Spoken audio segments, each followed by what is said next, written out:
मोदी जी के अलावा कोई प्रधानमंत्री अच्छा नहीं है। मोदी जी ने ऐसे 10 क्या काम करे हैं जिससे आप बोलते अच्छे हैं? आप 10 काम बताइए पहले मोदी जी के। मेरे को जो काम करे सब सही कर रहे हैं। बताइए तो। अरे जो काम कर रहे हैं सब सही कर रहे हैं। बताने में क्या सही कर रहे हैं? मैं बता देता हूँ, उरी हो गया, उरी हमला हुआ, पहलगाम हमला हुआ, ठीक है, ये सारे आतंकवादी जितने घटनाक्रम हुए हैं, टाइम में भी सब हो रहे थे। ठीक है, सारी चीजें हुई है। कांग्रेस के टाइम में आप कम से कम विकास तो बता दो, विकास बता दो। ऐसा प्रधानमंत्री पहले एक मिनट पहले हम मान रहे, हम तो कह रहे वो देवता है, हम तो कह रहे वो भगवान है, हम तो कह रहे वो भगवान है, हम तो भगवान बताते हैं। भारत सरकार द्वारा पाकिस्तान के साथ खिला के देश के 140 करोड़ लोगों का जो अपमान किया गया, और उसके बाद पाकिस्तान के आतंकवादी टीम जो स्टेडियम पे होती है और गंदे गंदे इशारे करती है मशीन गन चलाने के, और एक करता है कि कहते हैं कि इंडिया के राफेल गिर गए, इस तरीके की हरकत करते हैं। उस पर आपका क्या रिव्यू है? मोगेम्बो खुश हुआ, मोदी खुश हुआ इस चीज को देख के। एक फिल्म आई थी अनिल कपूर की, उसमें अमरीश पुरी एक खलनायक की भूमिका में थे। तो जब भी कोई गलत काम करके आता था, किसी को गोली मार के आता था, वो कहता था मोगेम्बो खुश हुआ। तो आज पाकिस्तान के साथ क्रिकेट मैच खेलने के बाद मोदी खुश हुआ। इतनी शर्म नहीं है, इतनी नैतिकता का आपको ज्ञान नहीं है, इतना आपको इस चीज की जानकारी भी नहीं है कि देश के 140 करोड़ जनभावनाओं के साथ आप खेल रहे हो।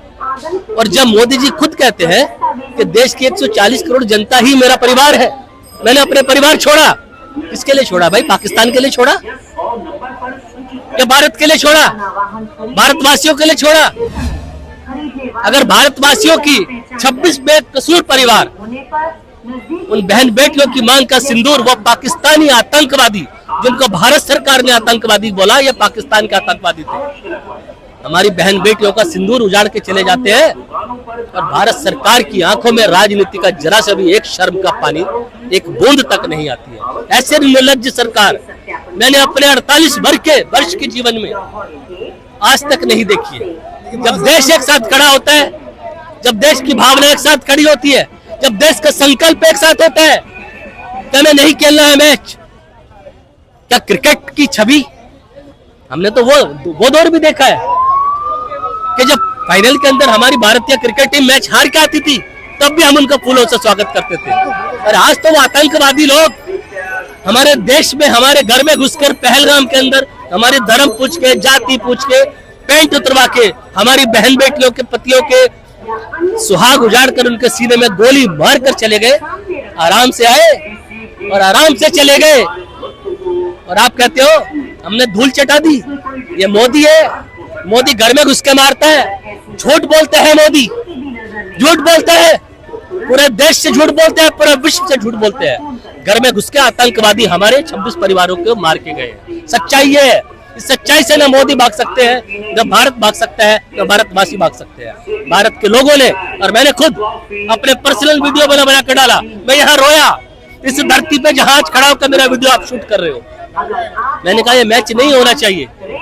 2 मैच खेलने से भारत के अंतर्राष्ट्रीय क्रिकेट छवि को कोई बहुत बड़ा आघात या धक्का नहीं लगने वाला, लेकिन मेरे देश का जो मान सम्मान, आत्मसम्मान रहेगा ना, कम से कम वो बचा रहेगा।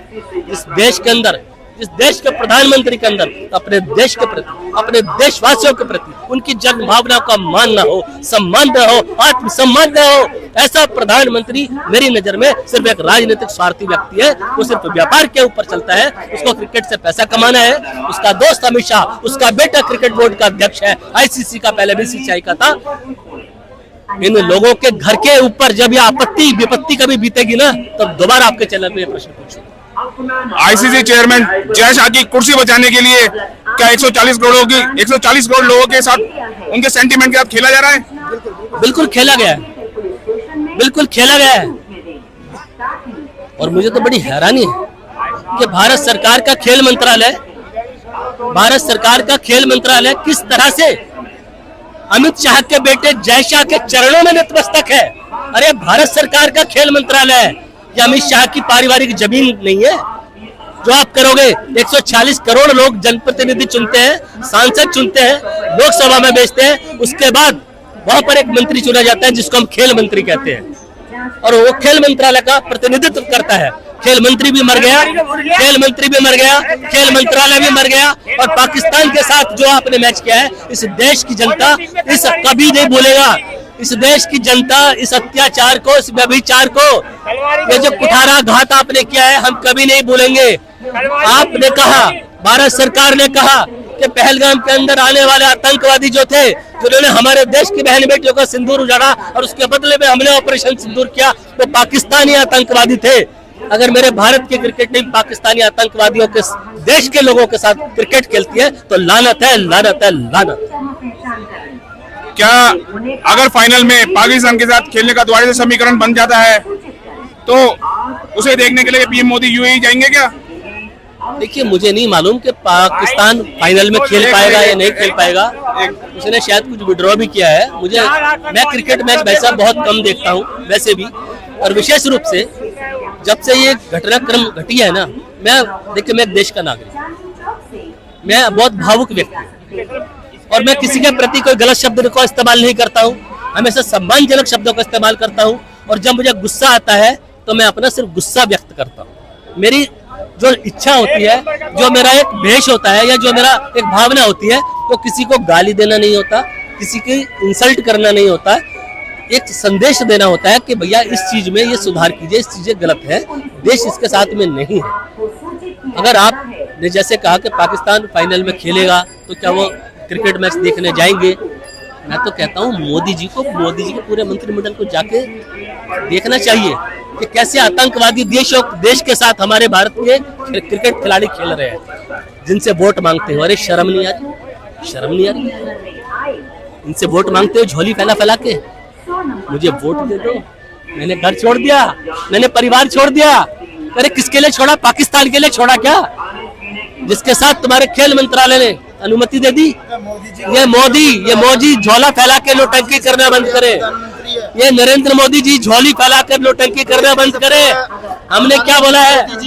हमने सीधा बोला है, हमने स्पष्ट बोला है। सामने आया था क्या बात है?